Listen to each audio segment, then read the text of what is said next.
Baik, acara kita mulai. Assalamualaikum warahmatullahi wabarakatuh. Alhamdulillahirabbil alamin. Wassalatu wassalamu ala asrofil anbiya'i wal mursalin wa ala alihi wa sahbihi ajma'in. Amma ba'd. Yang saya hormati Bapak Ibu Kepala Sekolah SD Ibu Sunasti, yang saya cintai dan saya hormati Bapak Ibu guru sekalian. Puja-puji syukur marilah kita hadapkan kehadiran Allah Subhanahu wa taala yang senantiasa melimpahkan rahmat beserta inayahnya sehingga kita dapat berkumpul pada siang hari ini dalam keadaan sehat walafiat. Salawat dan salam semoga tetap tercurahkan kepada junjungan kita baginda Rasulullah Sallallahu Alaihi Wasallam sehingga kita dapat berkumpul di majelis ini. Acara yang selanjutnya adalah sambutan dari Ibu Kepala Sekolah SD Trader kepada Ibu Lasri, kami persilakan. Assalamualaikum warahmatullahi wabarakatuh. Bismillah, alhamdulillah, wala haula wala quwwata illa billah. Yang kami hormati Bapak Ibu guru dari SD Negeri 1 Kleben, dari SD Negeri 2 Lubang Sari, dari SD Negeri 1 Sekrong, dari SD Negeri Sudimono, kemudian Sudimono 1, Sudimono 2. Pertama-tama mari kita panjatkan rasa syukur kehadiran Allah yang mana beliau telah memberikan rahmat, taufik, hidayah dan inayahnya kepada kita semua sehingga di siang hari ini kita bisa mengikuti kegiatan diseminasi atau aksi nyata modul ke-14 dari UIPA sebagai CGP tahun 2024. Salawat serta salam mudah-mudahan tetap tercurahkan kepada junjungan kita Nabi besar Muhammad Sallallahu Alaihi Wasallam.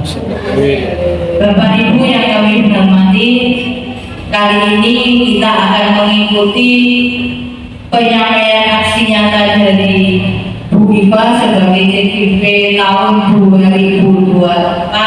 Monggo diikuti dengan sebaik-baiknya. Mudah-mudahan ilmu yang diberikan nanti bisa kita tularkan atau bisa kita pedomi untuk melaksanakan kegiatan pembelajaran di sekolah kita masing-masing. Bapak Ibu yang kami hormati, Sekali lagi, selamat mengikuti kegiatan di siang hari ini. Mudah-mudahan Bapak Ibu selalu sehat, Bapak Ibu selalu semangat, sehingga kegiatan ini bisa berjalan dengan lancar. Mungkin itu yang bisa saya sampaikan. Mudah-mudahan kegiatan ini bisa berjalan lancar, tidak ada kendala sesuatu apapun. Lagi Assalamualaikum warahmatullahi wabarakatuh.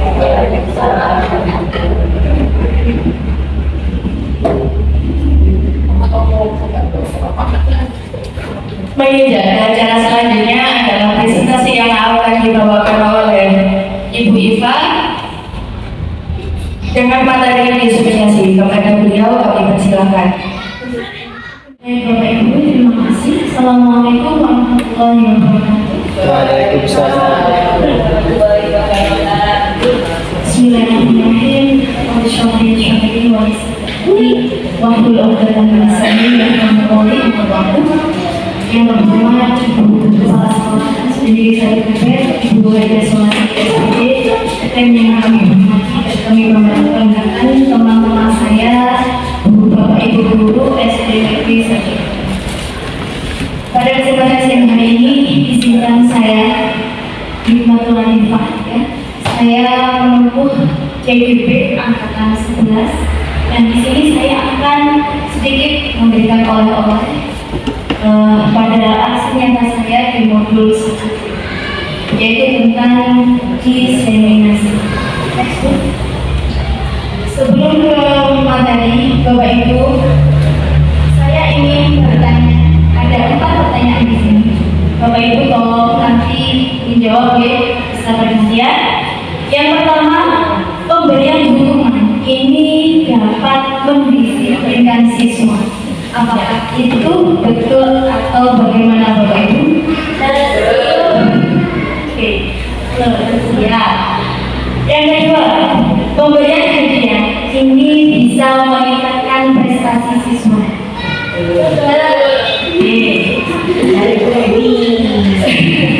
Baik. Yang ketiga, guru harus mampu.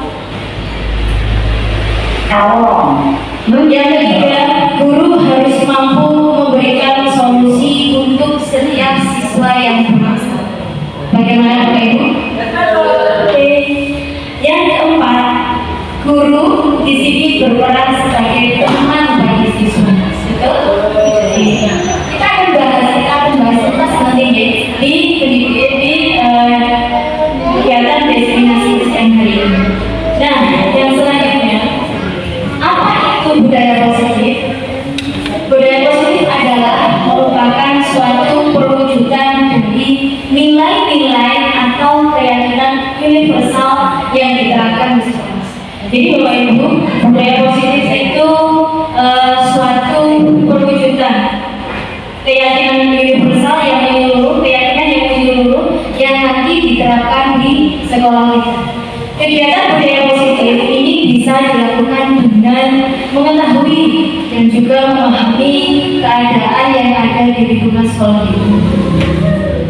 Dengan menerapkan disiplin positif dan juga memberikan penghargaan sesuai dengan posisi kontrol kita sebagai seorang guru, dan kita akan menerapkan keyakinan kelas ataupun keyakinan sekolah dan dengan menggunakan penerapan segitiga restitusi.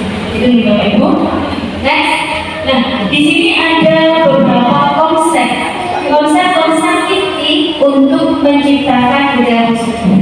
Yang pertama adalah disiplin positif. Yang kedua, motivasi perilaku manusia.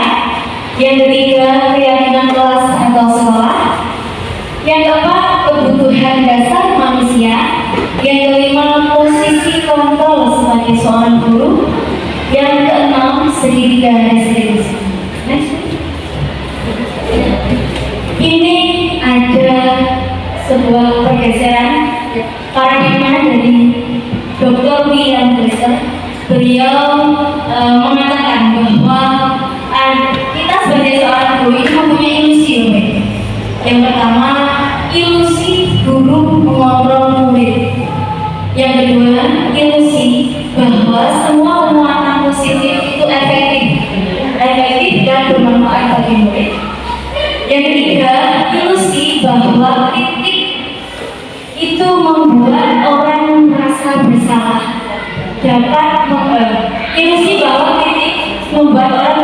bersalah itu bisa memakai karakter. Yang keempat, ilusi bahwa orang dewasa, guru ini memiliki hak untuk memaksa. Ini ilusi dari Dr. William Jackson. Namanya ilusi itu kan sesuatu yang tidak nyata ya. Hanya bayangan saja nih Bapak Ibu. Nah, beliau ini mempunyai paradigma seperti itu Bapak Ibu. Apakah kita setiap hari sudah maksudnya mengontrol murid? Kita mengontrol murid kita ya setiap hari. Nah, setelah itu kita memberikan pemahaman positif yang bermanfaat. Oke, dan selanjutnya kita belum.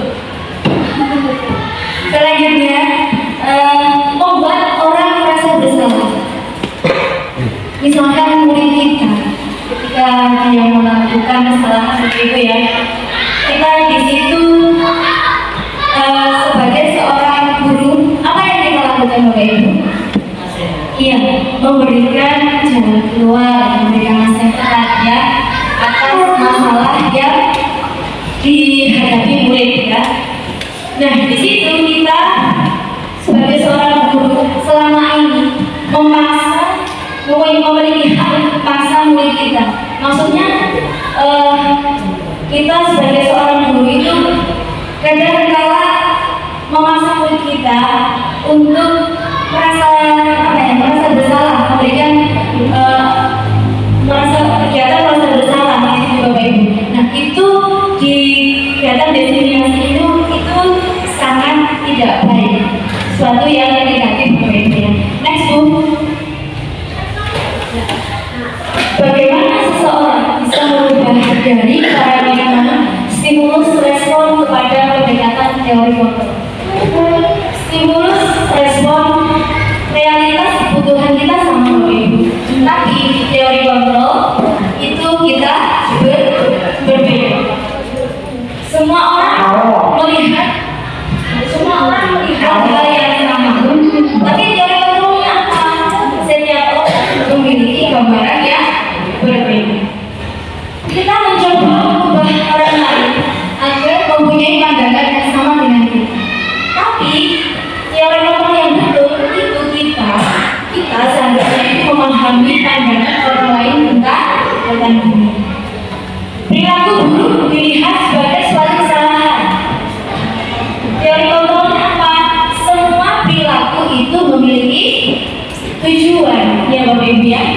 Orang lain bisa mengontrol saya, tapi yang sebenarnya hanya kita sendiri yang bisa mengontrol diri.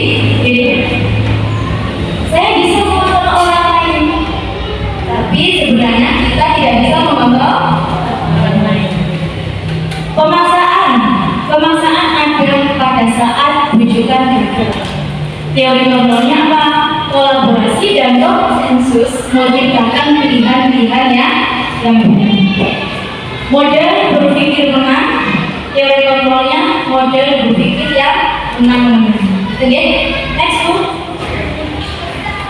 Ya, di sini ada nilai-nilai kebajikan universal. Bapak Ibu, di kurikulum merdeka itu ada profil pelajar Pancasila P5 gitu. Itu sudah kita terapkan ke anak-anak kita setiap ini. Ada apa saja Bapak Ibu? Beriman, bertakwa kepada Tuhan Yang Maha Esa dan berakhlak mulia. Yang kedua, berpikir kebinekaan global. Yang ketiga, mandiri. Yang keempat, bergotong royong. Yang kelima, berpikir kritis. Dan yang terakhir adalah motivasi perilaku manusia. Kita sebagai manusia pasti akan melakukan hal yang ada di sini Bapak Ibu ya, untuk menghindari ketidaknyamanan dan juga hukuman. Bapak Ibu pernah mengalami seperti itu ya, pernah mengalami seperti itu. Kita menghindari hukuman, ketidaknyamanan di Bapak Ibu. Dan yang kedua, untuk mendapatkan penghargaan dari orang lain. Dan yang ketiga, untuk menjadi diri sendiri, menjadi seseorang yang diinginkan dan percaya diri. Itu adalah motivasi perilaku manusia. selanjutnya. Nah, ini dari 5 posisi kontrol tadi Bapak Ibu, yang pertama adalah disiplin positif. Disiplin positif merupakan salah satu cara penerapan disiplin yang bertujuan untuk apa? Untuk menumbuhkan kesadaran serta memberdayakan anak untuk melakukan sesuatu tanpa melakukan ancaman maupun hukuman. Nah, penerapan disiplin positif ini sangat bagus sekali Bapak Ibu untuk kita terapkan di sekolah kita tanpa kita harus memberikan sokokan. Nah, selama ini kan kita misalkan murid kita di dalam kelas bisa menjawab pertanyaan yang sulit sekali. Nah, ketika anak tersebut sudah bisa menjawab pertanyaan dari kita memberikan hadiah, penghargaan, akan bermain gitu ya. Ternyata di disiplin positif jawabannya apa? Sesuatu hukuman, jawabannya sebenarnya suatu hukuman, ya. Ancaman maupun hukuman, ya. Next, hukuman, konsekuensi dan restitusi. Bapak Ibu, di sini ada identitas gagal dan juga identitas sukses. Ada hukuman, konsekuensi dan juga restitusi. Hukuman itu apa sih Bapak Ibu? Nanti saya jelaskan di slide selanjutnya. Misalkan di sini ada identitas gagal. Murid anak belajar menyembunyikan kesalahan. Konsekuensinya apa? Konsekuensinya murid belajar taat peraturan. Dan restitusinya adalah murid anak belajar memecahkan masalah. Oke Bapak Ibu, selama ini kita sudah sering memberikan hukuman kepada anak kita ya.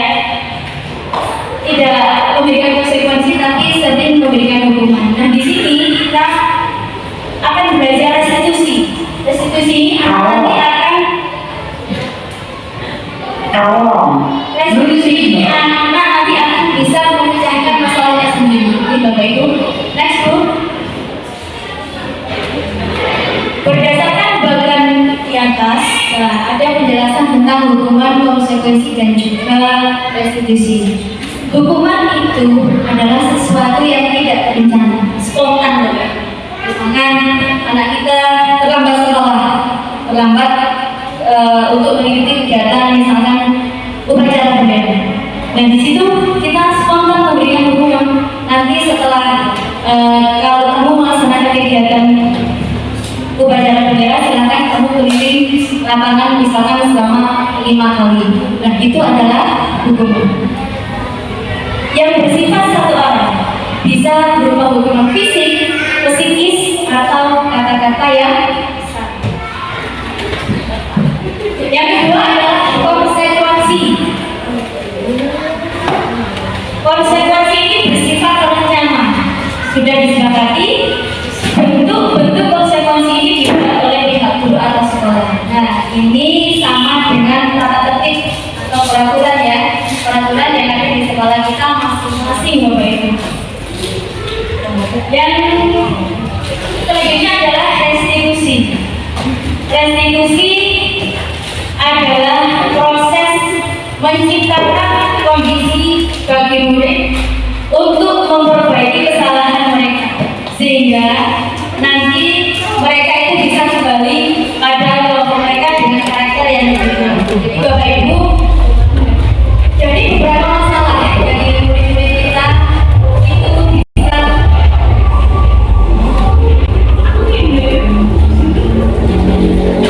itu bisa kita atasi dengan menggunakan restitusi. Nah, restitusi ini adalah pemecahan masalah tanpa harus melakukan tindakan kekerasan kepada murid. Oke, Bapak Ibu. Next, Bu. Konsekuensi atau hukuman. Nah, ini saya akan bertanya lagi kepada pendengar semua ya. Ini termasuk konsekuensi atau hukuman.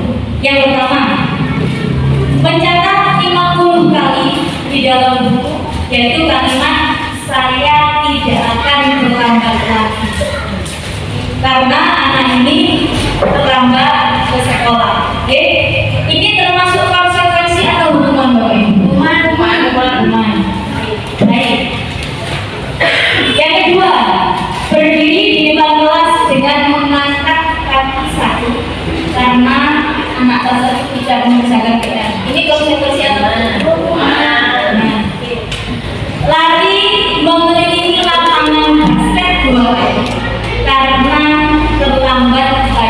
di sekolah? Hukuman atau konsekuensi? Konsekuensi atau hukuman? Kalau konsekuensi tadi dibicarakan kan kalau hukuman secara langsung. Hukuman atau hukuman? Baik. Selanjutnya, pengeluaran karena memakan air di lantai. Baik. Selanjutnya, menyambung halaman karena tidak mengikuti upacara pada hari Senin. Oke. Selanjutnya, membersihkan WC karena suka usil kepada temannya sampai bagaimana? Pasti semuanya mengalami gitu, Ibu. Itu hukuman apa konsekuensi? Hukuman. Oke. Selanjutnya, lari keliling lapangan karena tidak sengaja merobek buku temannya. Hukuman. Tapi sudah keliling lapangan. Oh, Hukuman. baik. Nah, itu adalah contoh dari konsekuensi dan juga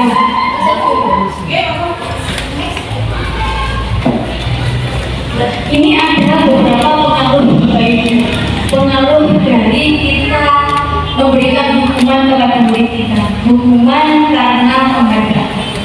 Yang pertama, pengaruh jangka pendek dan jangka panjang. Maksudnya apa Bapak Ibu? Jadi kan kita memberikan suatu penghargaan kepada murid kita secara terus menerus, murid kita akan merasa, wah nanti kalau saya menjawab pertanyaan dengan baik dan betul, pasti Bu Iva atau misalkan Bu Nila itu akan memberikan hadiah. Dan dia akan gagak gitu ya. Nah, seperti ini Bapak Ibu ya. Itu ternyata sebuah hukuman karena penghargaan. Yang kedua, penghargaan itu kurang efektif. Kenapa kurang efektif Bapak Ibu? Kalau tidak penghargaan, kenapa? Kalau tidak ada hadiah, kalau tidak ada hadiah, iya. Kalau tidak ada hadiah, murid tersebut tidak mau berusaha. Mungkin ternyata kurang efektif. Selanjutnya, penghargaan ini merusak hubungan antar teman. Kenapa begitu Bapak Ibu? Karena iri kan dengan temannya sering diberi hadiah, kenapa kok saya tidak? Seperti itu. Penghargaan mengurangi konsentrasi. Contohnya seperti apa Bapak Ibu? Penghargaan mengurangi konsentrasi siswa. Ketika murid kita diberi penghargaan misalnya berupa barang seperti itu ya. Nah, apalagi saat kita melaksanakan pembelajaran pasti akan akan mengurangi konsentrasi teman konsentrasinya. Ya. Yang selanjutnya penghargaan mengurangi kualitas belajar murid. Betul? Ya. Yang selanjutnya penghargaan mematikan kreativitas murid. Bagaimana Bapak Ibu itu? Betul. Ya, sangat betul sekali. Selanjutnya penghargaan mempunyai dampak negatif bagi murid. Sangat negatif. Ini untuk selanjutnya semoga kita tidak memberikan penghargaan seperti ini lagi ya. Kita bisa memberikan penghargaan tanpa harus memberikan sesuatu. Misalkan dengan jempol, dengan memberikan motivasi kata-kata seperti itu Bapak Ibu.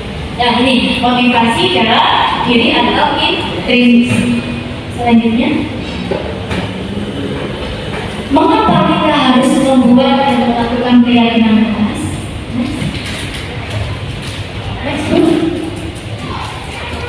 Bapak Ibu, saya ingin bertanya kepada semuanya. Bapak Ibu sudah membuat keyakinan keras di kelasnya masing-masing? Belum? Atau sudah? Ya, sekarang mulai. Sudah?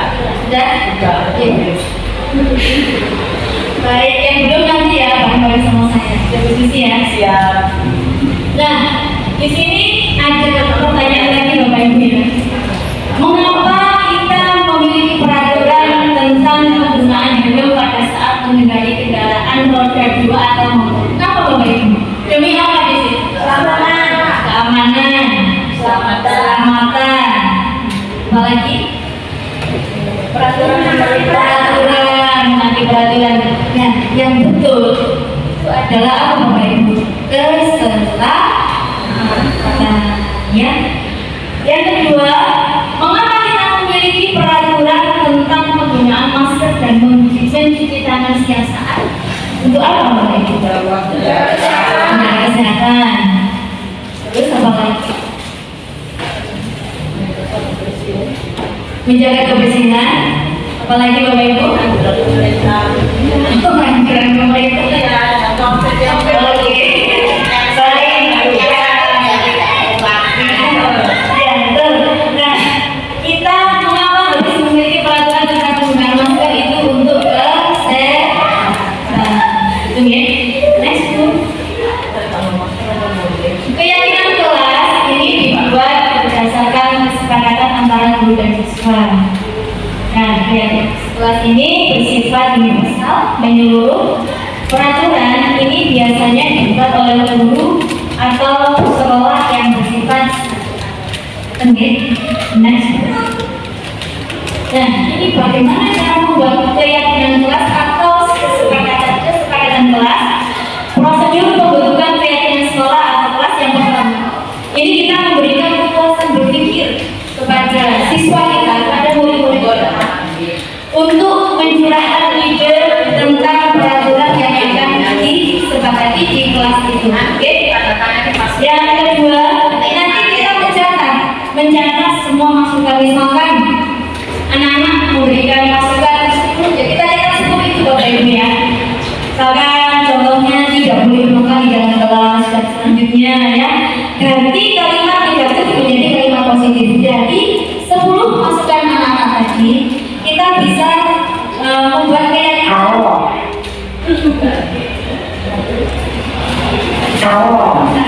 Kita bisa membuat keyakinan 7 atau 3 ya. Kalimat negatif menjadi kalimat yang positif. Kalimat negatifnya seperti apa? Yang pertama masukan dari anak-anak, tidak boleh makan di dalam kelas. Kata-kata ini tidak ditulis di keyakinan kelas. Nah, di keyakinan kelas kita nanti tidak boleh ada kata tidak boleh ada kata jangan. Oke? Nah, dari 10 kata yang sudah diberikan ke anak-anak tadi, kita bisa mengganti kalimat negatif menjadi kalimat positif. Tidak boleh makan di dalam kelas. Itu kalimat yang masih negatif. Untuk menjadi kalimat positif bagaimana Bapak? Marah. Tidak boleh istirahat. Makan saat jam istirahat. Seperti itu, oke? Nah, nanti setelah kita rubah kalimat negatif menjadi kalimat positif, kita tinjau kembali lagi. Misalkan dari 10 menjadi 7, ya. Kita tinjau kembali curahan atau pendapat yang terkumpul dari anak-anak kita, dari murid-murid kita untuk membuat keyakinan kelas.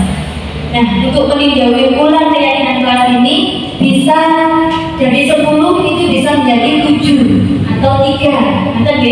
Jadi tidak harus selalu banyak. Kalau banyak nanti anak-anak tidak bisa menghafalkan Bapak Ibu. Setelah itu meninjau dan menyetujui dengan memberi tanda tangan. Nah, setelah itu keyakinan kelas ditempel di dinding kelas masing-masing. Nah, itu cara prosedur pembentukan keyakinan sekolah atau keyakinan kelas. Gitu Bapak Ibu. Next. Nah, kita masuk ke ice breaking. Silakan berdiri. Habis di tengah ini ya, kita soalnya nanti pegang budaknya anaknya Mas. Tunggu di sini Bu. Boleh cerita di sini.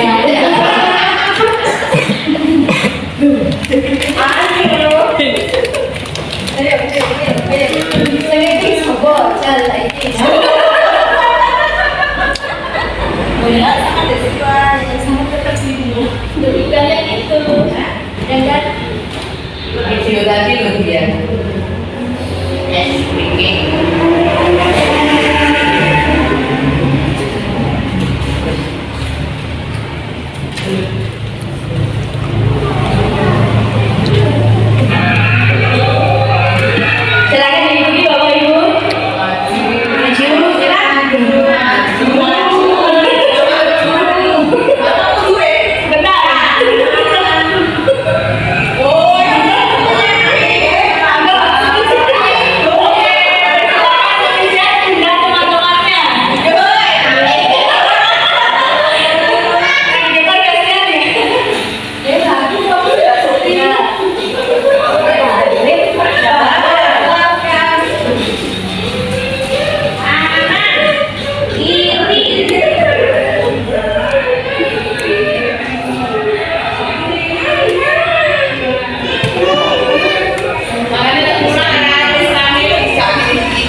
Ini adalah 5 posisi kontrol kita sebagai seorang guru. Yang pertama, kita sebagai pembunuh. Yang kedua, sebagai pembuat merasa bersalah. Yang ketiga, kita bisa menjadi seorang teman. Yang keempat, kita bisa menjadi seorang pemantau. Dan yang kelima, kita bisa menjadi seorang manajer. Next, Bu. Nah, di sini kita sebagai seorang pendukung. Nah, Bapak Ibu, setiap hari kita sering memberikan ini kepada anak-anak kita nih. Kita menghardik, mengancam, menunjuk-nunjuk dengan tangan kita.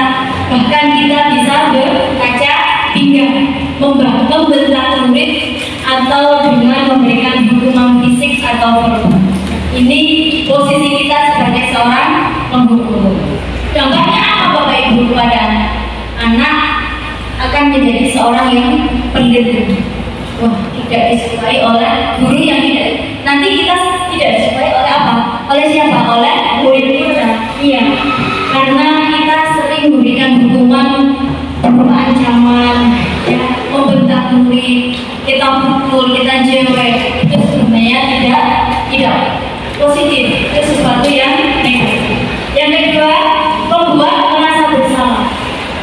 Betul, suara kita sudah lembut, tapi di situ kita masih memojokkan anak, masih menyalahkan siswa. Guru menyatakan kesalahan pada siswa. Dampaknya apa Bapak Ibu? Membuat siswa merasa bersalah dan nantinya dia juga akan menjadi anak yang rendah diri dan menarik diri dari sosial. Apakah kita masih melakukan seperti itu Bapak Ibu? Masih nih. Nah, yang ketiga, kita sebagai teman. Guru bersikap ramah, cenderung bersenda gurau untuk menghangatkan suasana. Dampaknya apa? Murid bergantung pada satu orang saja yang membuat siswa tidak mandiri. Jadi di sini kita harus apa Bapak Ibu? Harus mempertimbangkan dengan Bapak Ibu guru yang lain. Jadi tidak hanya kita saja sebagai temannya, Bapak Ibu guru yang lain itu juga sebagai teman-teman mereka. Jadi murid kita nanti tidak bergantung pada kita sendiri. Nah, itu ya, kita sebagai seorang teman Bapak Ibu. Baik, kita sebagai seorang teman itu baik, tapi kita harus mengarahkan, memberikan arahan kepada siswa bahwa teman itu tidak hanya guru wali kelasnya saja, tapi Bapak Ibu guru yang lain juga ada teman-teman. Selanjutnya yang keempat, kita sebagai seorang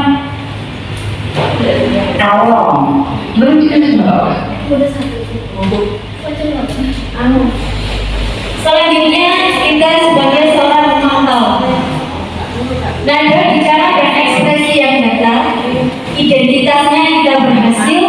Nah, pemantau ini tetap memantau saat siswa diberi sanksi.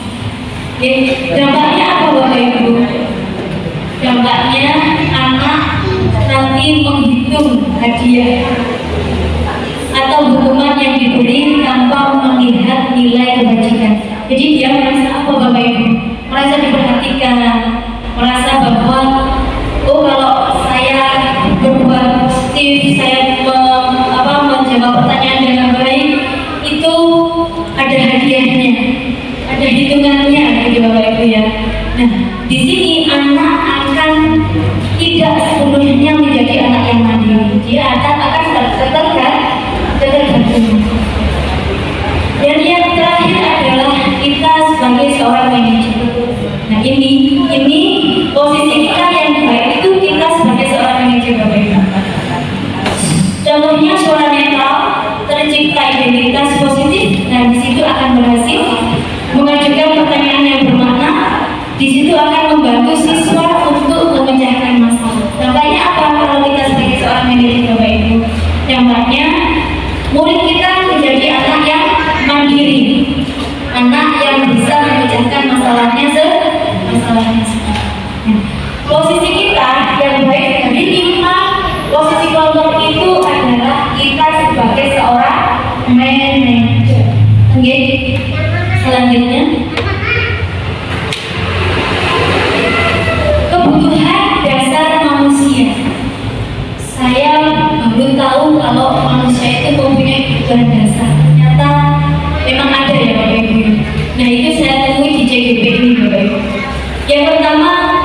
bertahan hidup.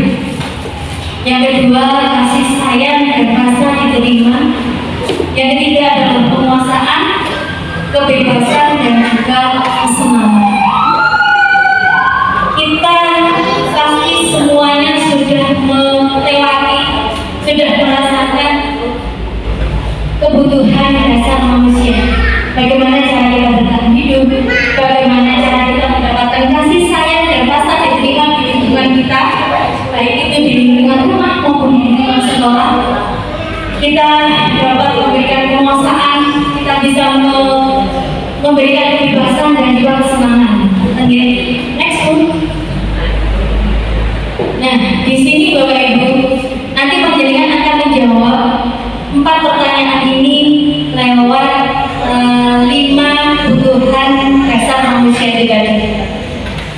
Yang pertama, aku senang main kejar-kejaran dengan ibu guru. Seru gitu ya. Ini termasuk kesenangan, termasuk penguasaan, atau termasuk kasih sayang. Kasih sayang. Bapak Ibu. Nah, kesenangan atau kasih sayang? Kesenangan. Ya, senang main kejar-kejaran dengan ibu guru. Seru ya. Itu suatu kesenangan. Yang kedua, ibu kejar aku karena ibu guru sayang sama aku. Ya, mengharapkan kasih sayang. Ya. Yang ketiga, aku hebat kan bisa bikin ibu guru kejar aku. Bebas. Apa penguasaan? Apa? Aku hebat kan bisa bikin ibu guru kejar aku. Apa? Penguasaan. Yang terakhir, aku bosan belajar mewarnai terus di dalam kelas. Kebebasan. Itu next one. Dunia berkualitas. Ada pertanyaan lagi. Siapakah orang-orang yang paling penting dalam hidup Anda? Keluarga. Pastinya keluarga nomor 1 itu ya Bapak Ibu ya. Keluarga itu mencakup semuanya. Suami, istri, adik, kakak, ayah, ibu. Yang kedua, nilai-nilai kebajikan apa yang terpenting dalam hidup Anda?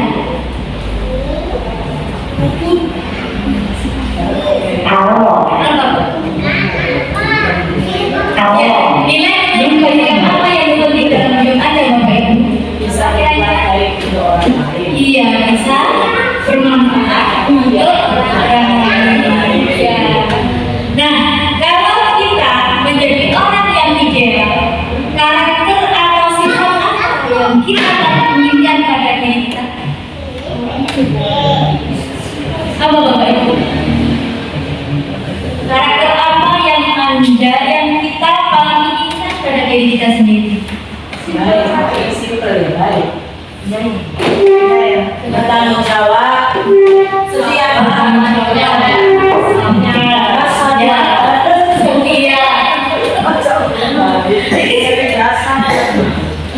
Oke,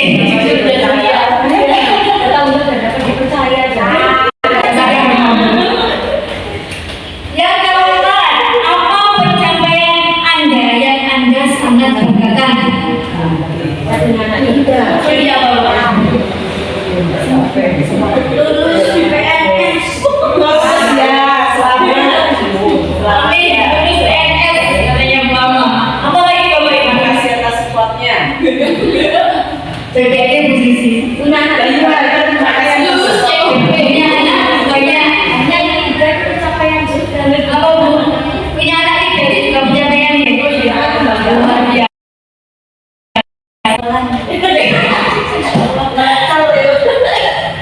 Yang kelima, apa pekerjaan ideal bagi Anda, Bapak Ibu? Guru. Baik. Yang keenam, ceritakan bagaimana perjalanan hidup Anda, di mana Anda merasa itulah titik puncak dari diri Anda. Masuk dulu.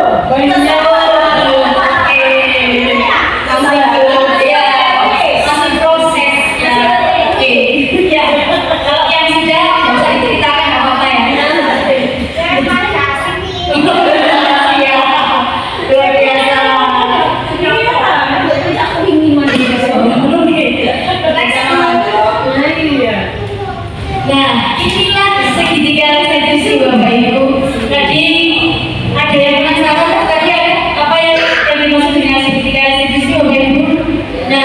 ya, segitiga biru itu aja. Ya, nah, di segitiga ini ada yang pertama adalah menstabilkan identitas. Setiap orang pasti pernah melakukan kesalahan. Nah, sekarang bukan satu-satunya yang pernah melakukan ini. Itu mungkin nanti yang bisa disampaikan ke anak juga. Nah, yang kedua, validasi tindakan yang salah. Contohnya, kamu tentunya punya alasan mengapa melakukan itu. Itu,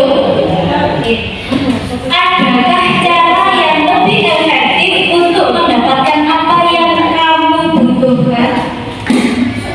Itu ya Bapak Ibu. Dan yang terakhir adalah menanyakan keyakinan. Keyakinan kelas apa yang telah kita sepakati? Dan yang kedua, kamu ingin menjadi orang yang seperti apa? Bapak Ibu, itu adalah komponen dari segitiga restitusi. Mudah-mudahan nanti keluar dari kelas kita semua ini ya Bapak Ibu bisa menerapkan segitiga restitusi tanpa harus memberikan hukuman, ancaman atau sogokan kepada murid-murid. Next. Nah, ini contoh video segitiga restitusi. Bisa didengarkan ya? Ini kemarin saat demonstrasi kontekstual Bapak Ibu di modul 1.4.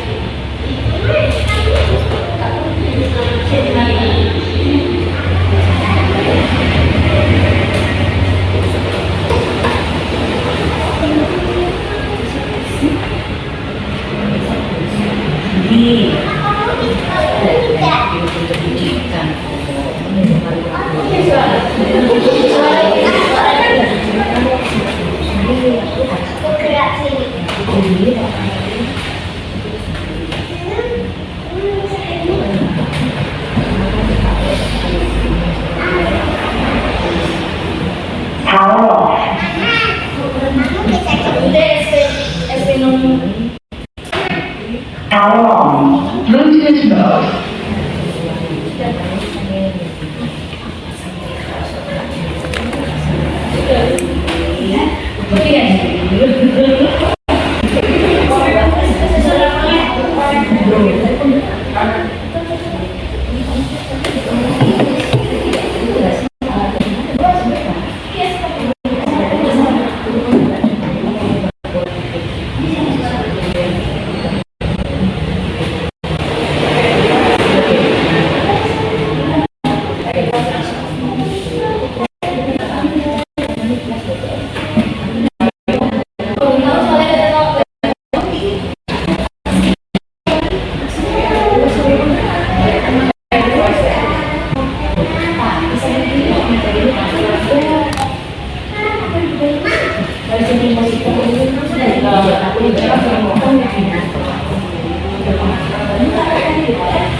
Nah, di sini penjelasan tentang menstabilkan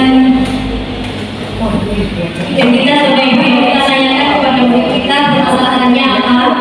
Nah, setelah itu anak akan menjelaskan masalah yang dihadapi tanpa kita harus memberikan ancaman.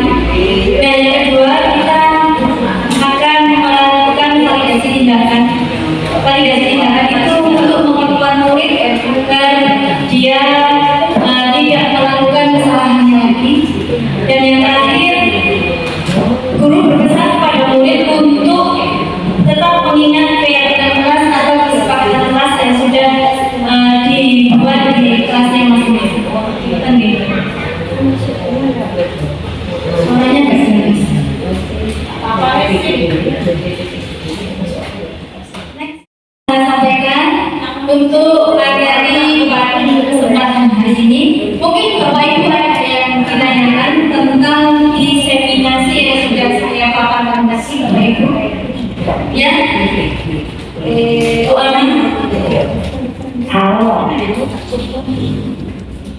Lunch is about.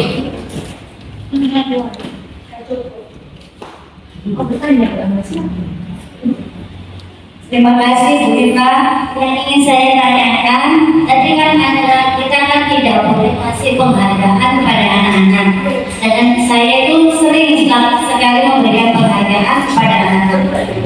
Saya sadar kalau itu adalah motivasi intrinsik, motivasi yang saya berikan untuk anak-anak agar mereka itu sadar dan itu dari saya. Nah, bagaimana cara memunculkan agar anak-anak ini sadar menjadi dari motivasi ekstrinsik dari saya ke motivasi intrinsik. Jadi anak-anak itu sadar. Nah, ini caranya bagaimana? Terima kasih. Baik, terima kasih atas pertanyaannya Bu Amma. Bagaimana cara kita untuk agar supaya murid ini bisa menerapkan motivasi intrinsik tadi.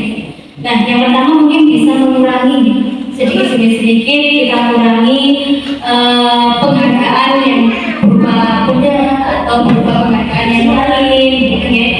Itu bisa dikurangi sedikit demi sedikit agar murid ini lambat tahun budaya seperti itu bisa dilakukan.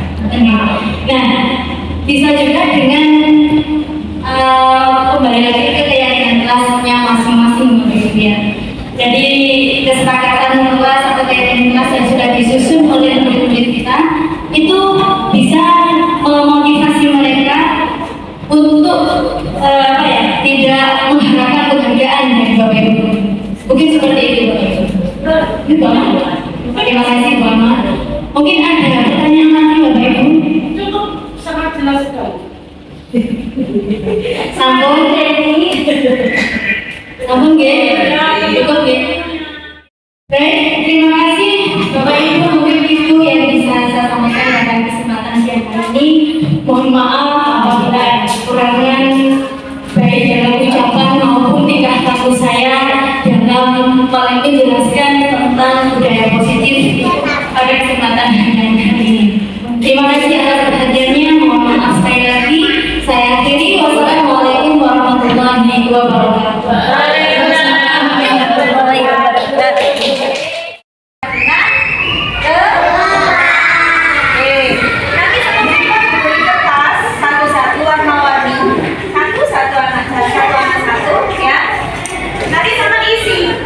Sesuatu hal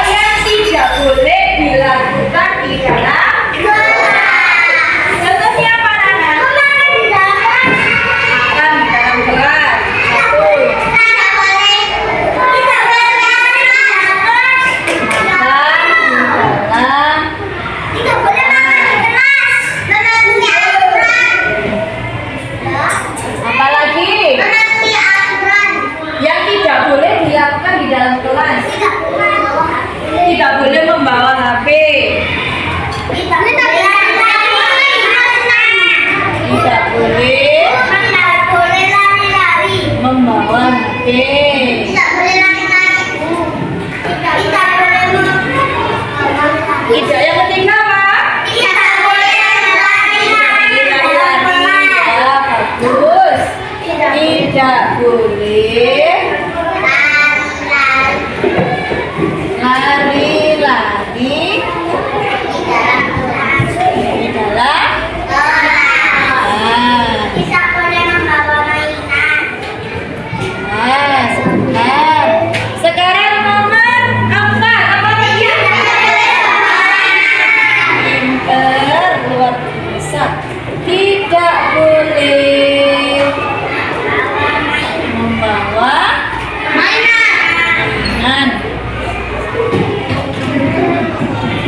boleh. Nah, apalagi tadi apa?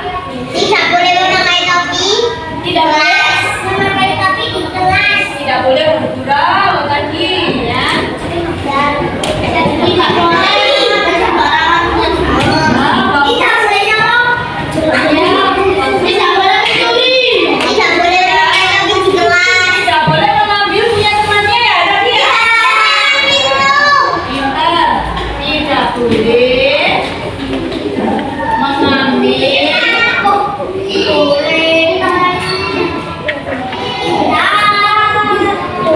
Sampai berapa tuh?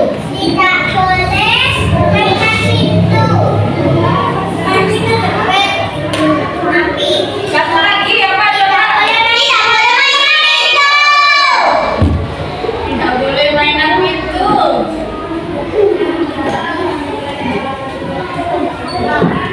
Ya, mainan itu.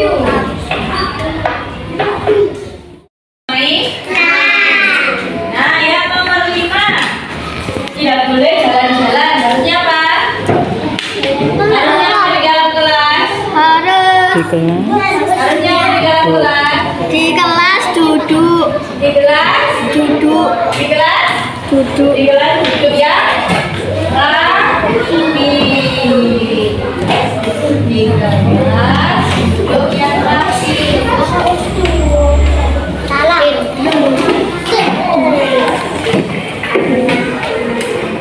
Nah, kalau sudah, sekarang kertasnya ditempel di sini. Belum. Ya, ditempel di sini. Pink sendiri, kuning sendiri. Ya, ditempel.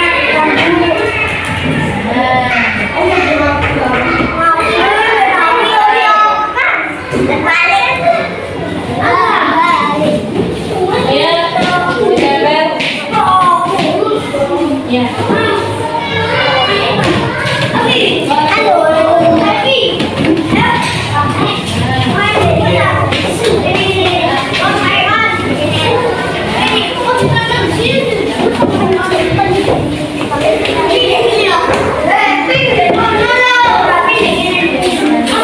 Bu, materi internal habis, sebentar tak itu kan.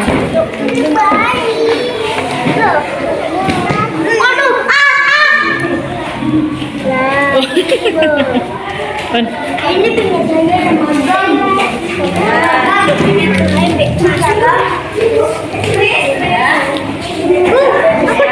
namun Ganti dibalik ya, lagi satu aja makan di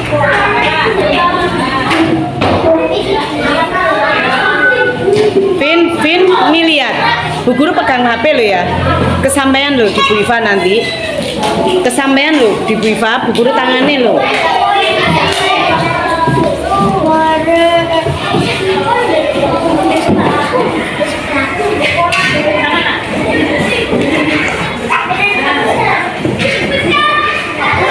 Sudah semuanya?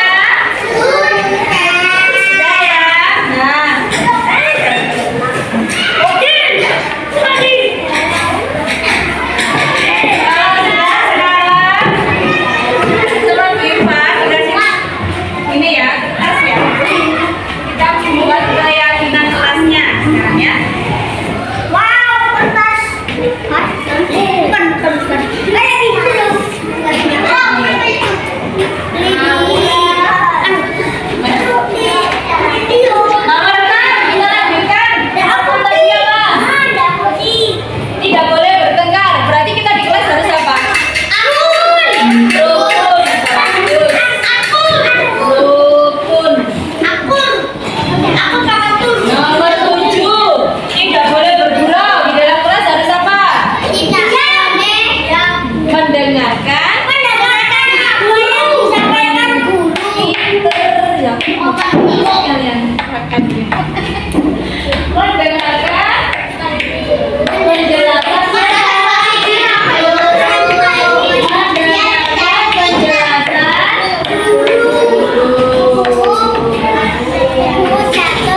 saling menghormati.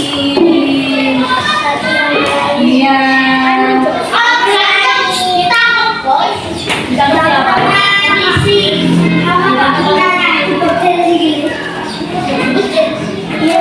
Saling menghormati. Apa? Mendengarkan penjelasan dulu, harus izin dulu. Apa?